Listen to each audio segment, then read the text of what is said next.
Senhor presidente, senhores vereadores e todos que nos acompanham aqui pelas mídias, muito boa tarde. Acabei de falar para o vereador Meira, como é difícil falar depois dele.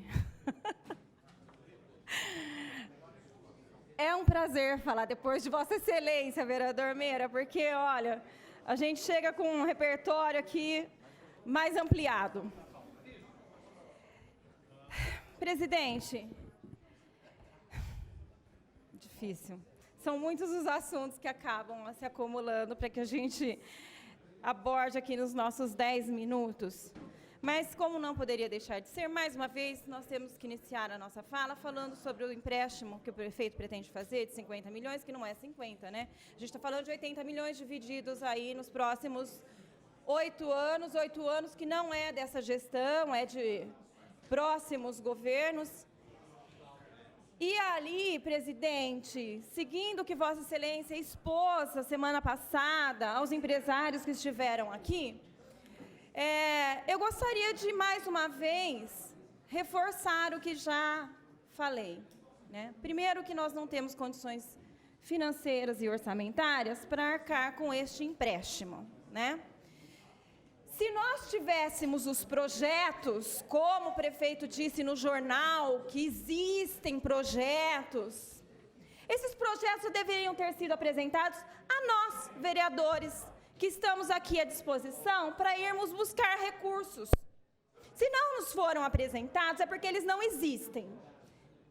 Senão, eu acredito que o prefeito não teria o porquê de não solicitar aos vereadores que fossem atrás de recursos para executar os projetos tão importantes quanto o de revitalização do calçadão da área central e o de infraestrutura dos distritos industriais, né?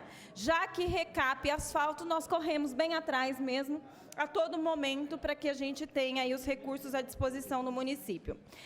Então, eu gostaria de, mais uma vez, dizer, presidente, da mesma forma como o vereador Meira colocou e da mesma forma como Vossa Excelência apresentou os empresários que estiveram aqui a semana passada, que existe um recurso aí, né? Chegando no município. Nós temos 20 milhões da venda da folha de pagamento. Então, que esses 20 milhões sejam colocados à disposição, né, para a execução destes projetos tão importantes. Revitalização da área central e infraestrutura dos distritos industriais. E, mais uma vez, quero lembrar, porque já falei a semana passada, que nós tivemos em Penápolis a semana retrasada e o prefeito de Penápolis anunciou que o 1 milhão de recursos do FID, que foram destinados a Penápolis, foram destinados para a reforma da estação ferroviária. E em Bauru, nós tivemos os recursos do FID sendo destinados à reforma do museu, que é importante, mas foram destinados à reforma do museu porque foi o único projeto que nós tínhamos pronto para ser apresentado, né? E nós tivéssemos os recursos do FID chegando até Bauru, porque senão nós não teríamos nada. Então, por favor, ao falar que os projetos estão prontos, apresente-nos, porque senão fica mais uma mentira contada por esse governo. Mais uma. Então, vamos apresentar. Mas apresenta logo, né? Senão nós vamos achar que está sendo feito agora, nesse momento.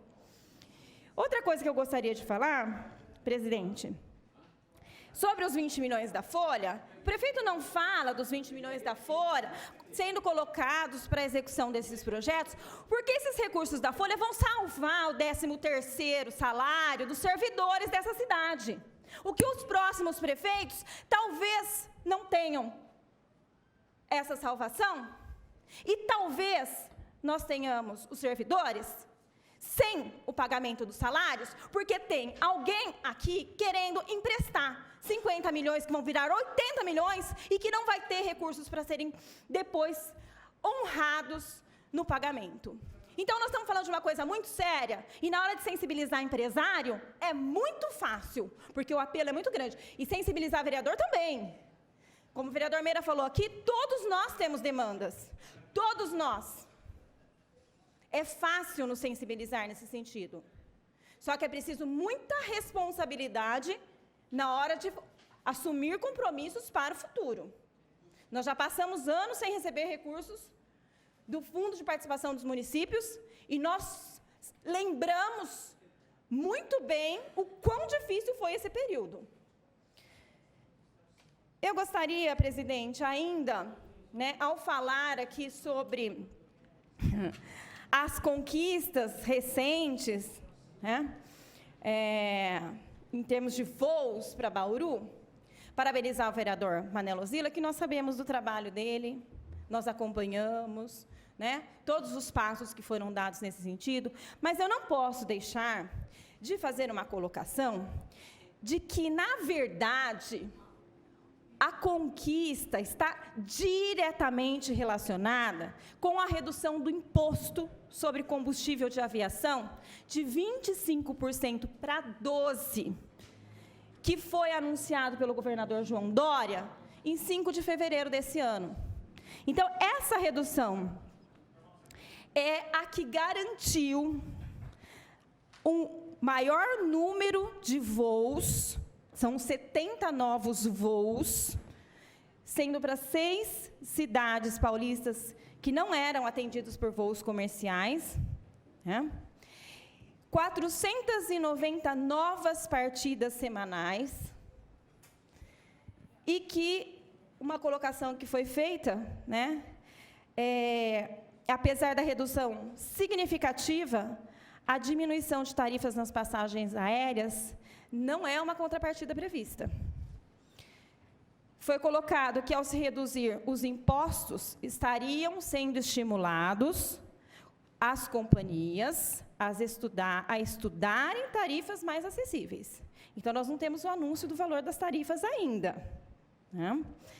E que também, com a desoneração, a arrecadação prevista para este ano de 2019, que era de 627 milhões, iria para 422 milhões.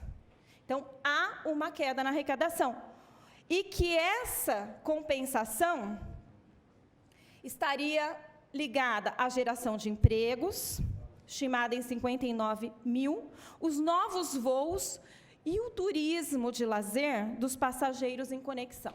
Então, é uma estratégia do governo do Estado, e nós não podemos desconsiderar isso ao falarmos que a conquista de Bauru, é de todos que se intitulam batalhadores por essa causa tão justa para a cidade, mas está diretamente relacionada a uma política do Estado de São Paulo, e principalmente também a questão de que nós teremos aí talvez um aeroporto apresentando uma competência ainda maior quando nós falamos que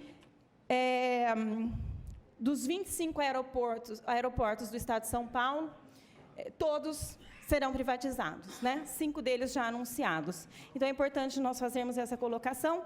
E gostaria, presidente, de falar ainda de uma entrada de um projeto de lei que hoje apresento aqui na casa, que dispõe sobre o programa Parada Segura, que não é nenhuma grande novidade, mas é importante no município de Bauru. Ele prevê que, a partir das 22 horas até as 5 horas da manhã, os ônibus circulares devam parar na sua rota, no seu itinerário, em qualquer localidade que seja possível a parada do veículo, do ônibus, para mulheres, idosos e aqueles que têm mobilidade reduzida. O projeto prevê a redução de crimes que acontecem nessas paradas.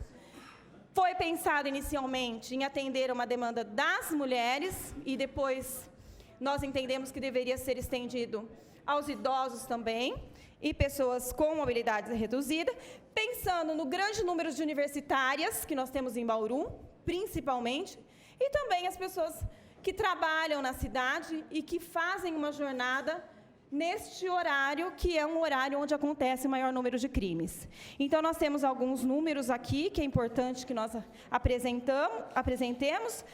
Então, de uma pesquisa que fizemos das 67 linhas de transporte coletivo que nós temos em Bauru, Após as 22 horas, 60 delas transportam passageiros de segunda a sábado. Me honra com a parte, vereador. Só para tirar uma dúvida, eu acho que já existe um projeto aprovado pelo Mantovani na época, que permite que idosos, pessoas com deficiência, possam parar o ônibus em qualquer ponto da cidade.